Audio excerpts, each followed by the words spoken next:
जय हिंद दोस्तों। काफी दिन के बाद मैं ये दोबारा वीडियो डाल रहा हूँ दूसरी।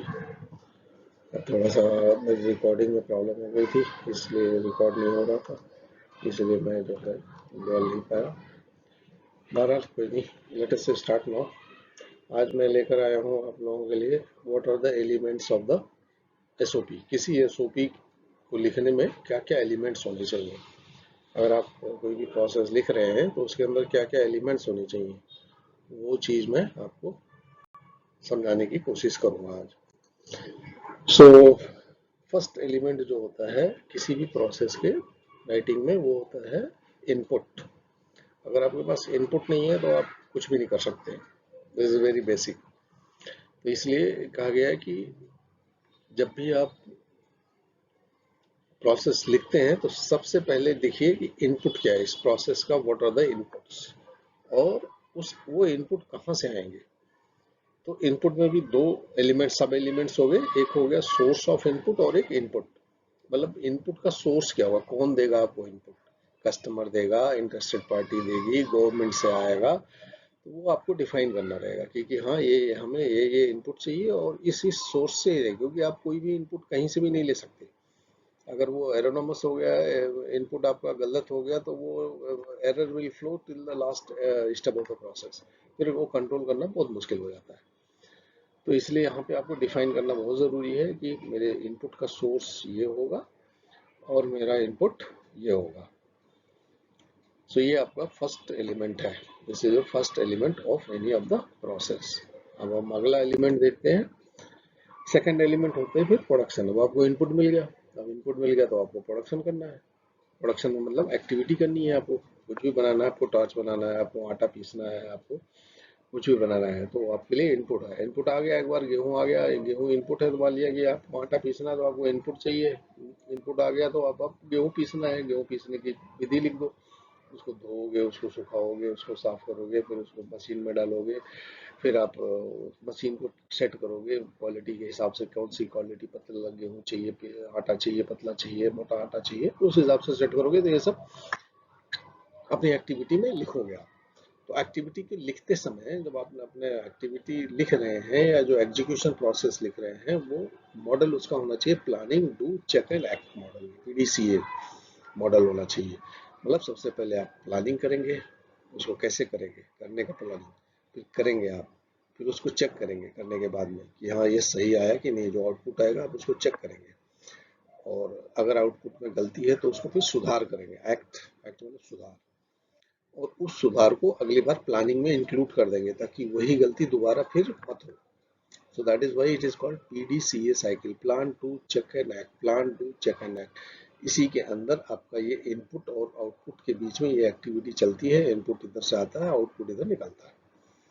So when you are writing your execution plan, you must write your plan in a PDCA cycle, plan to check and act model में, कि आप एग्जीक्यूशन कैसे करोगे, स्टार्ट कैसे करोगे, तो क्या क्या करोगे, फिर उसको चेक कब कब चेक करोगे, कितना कितना क्या क्या चेक करोगे, और उस जो चेक से जो चेक रिपोर्ट आएगी उस पर एक्शन कैसे लोगे, ये सब उसमें डालना चाहिए।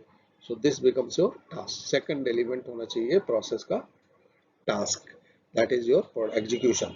अब आप इनपुट मिल गया, इनपुट मिलने के बाद में आप एग्जीक्यूट करेंगे उसको। तो this activity is nothing but an execution. Production तो करना पड़ेगा ना आपको, आपको इनपुट मिल गया तो आप प्रोडक्शन करेंगे। अब हमने इनपुट मिल गया, प्रोडक्शन किया, तो आपको अगला स्टेप क्या रहेगा, आउटपुट। तो अब आउटपुट के भी दो सब स्टेप है, एक है आउटपुट और एक है रिसीवर ऑफ आउटपुट। अब आपको आउटपुट मिल गया तो आउटपुट में, output can be of any type में, एक यहाँ पे जनरली लिखा है, it can be a product, it can B service, it can B decision, it can B information. तो आपको ये हो सकता है इनपुट, आउटपुट।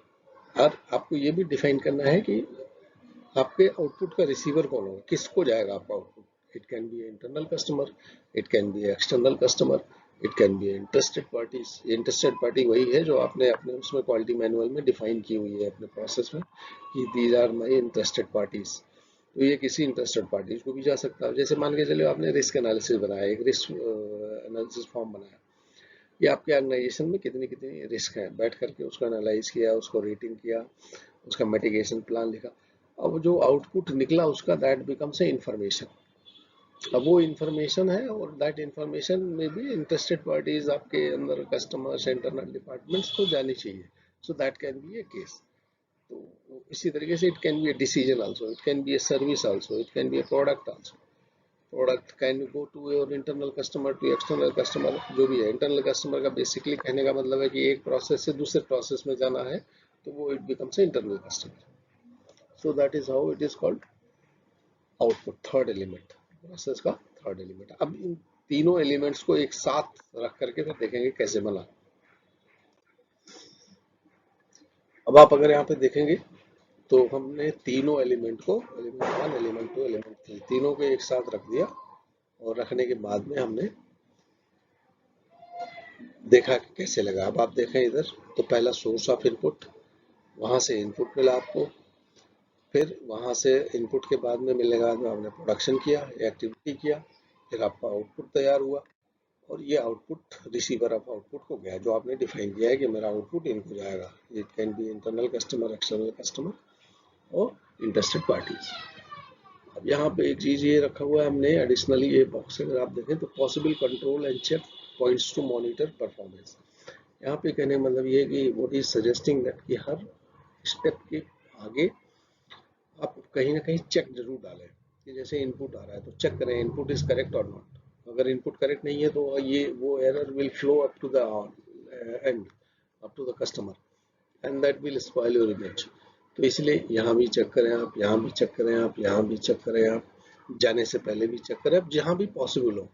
पॉसिबल कंट्रोल्स, इसीलिए वर्डिंग की हो पॉसिबल कंट्रोल्स। बस आईएसओ ये नहीं कहता, या सिस्टम ये नहीं कहता कि हर हर एक उसमें डालो। पॉसिबल जहाँ जहाँ हो, जहाँ जहाँ आप लगता हो कि यहाँ पे गड़बड़ हो सकती है, वहाँ वहाँ पे कंट्रोल मैकेनिज्म बिठा दो। So it will be better to control your process. उसी का एक लाइक एग्जांपल दिखाया गया। सपोज करो आपका, आप प्रोसेस लिख रहे हैं आटा, आटा बनाने का, आटा सप्लाई करने का, you will be selling flour to market. अब आप उसका प्रोसेस लिख रहे हैं तो कैसे लिखेंगे? पहले लिखेंगे सोर्स ऑफ इनपुट डिफाइन करना है। सोर्स ऑफ इनपुट आपका कौन होगा? किसान, फार्मर्स। आपने लिख दिया कि मैं पंजाब से या तेलंगाना से या यूपी से या मेरठ से, हम फला जगह से किसान से डायरेक्ट गेहूं लेंगे। So that become source of your input. आपने डिफाइन कर दिया कि हम सीधा फार्मर से लेंगे, और फला स्टेट या फला डिस्ट्रिक्ट के फार्मर से लेंगे मोस्टली। तो source of input is defined. Now what is your input? यहाँ पे व्हीट, गेहूं है, कैसा गेहूं होना चाहिए, क्या साइज होना चाहिए, वो डिफाइन कर दो। मेरे इनपुट ऐसा होना चाहिए। Then activity. अब यहाँ पे आपको, ये आटा पीसने वाली मशीन है। सो अब यहाँ पे आपको एक्टिविटी लिखनी है कि पीसने में क्या क्या प्लानिंग करोगे। गेहूं को धोओगे, फिर उसको साफ करवाओगे, फिर उसको सुखाओगे, फिर कितना मुलायम होना चाहिए गेहूं पीसने से पहले, फिर उसको मशीन में डालोगे। मशीन की सेटिंग कैसी रहेगी, कि गेहूं मोटा, आटा मोटा चाहिए, आटा पतला चाहिए, वो सब आप डिफाइन करोगे यहाँ पे। और फिर आपका ये आउटपुट निकल गया। और फिर आप डिफाइन करोगे आउटपुट, यहाँ पे लिख दोगे my output of this activity will be floor, white floor. And then यहाँ पे receiver of output, receiver of output में आप दिखा दोगे कि आप जैसे मान के चलो आप स्कूल में बेचेंगे, या मान लिया कैंटोनमेंट बोर्ड, कैंटोनमेंट में भेजेंगे, मिलिट्री एस्टेब्लिशमेंट को देंगे आटा, या मान के चलो कोई जेल है, जेल जेल में भेजेंगे, या ओपन मार्केट में भेजेंगे। तो जहाँ भी भेजेंगे वहाँ पे आप लिख दीजिए। So that will be called as a receiver of your output. तो ये आपका जो है प्रोसेस का एलिमेंट मैंने डेमोन्स्ट्रेट किया है, कि किसी भी प्रोसेस में इतने एलिमेंट्स होने ज़रूरी हैं। और इनको अगर आप वेल डिफाइन कर लेते हो, तो आप प्रोसेस जो है आपकी वेल कंट्रोल्ड रहेगी एकदम। और कहीं भी आप जो है चेक्स, मॉनिटरिंग आप जहाँ जहाँ चाहिए वहाँ बिठा देंगे, तो your process will be perfect, and you will be able to know where are the fluctuations and how to control them.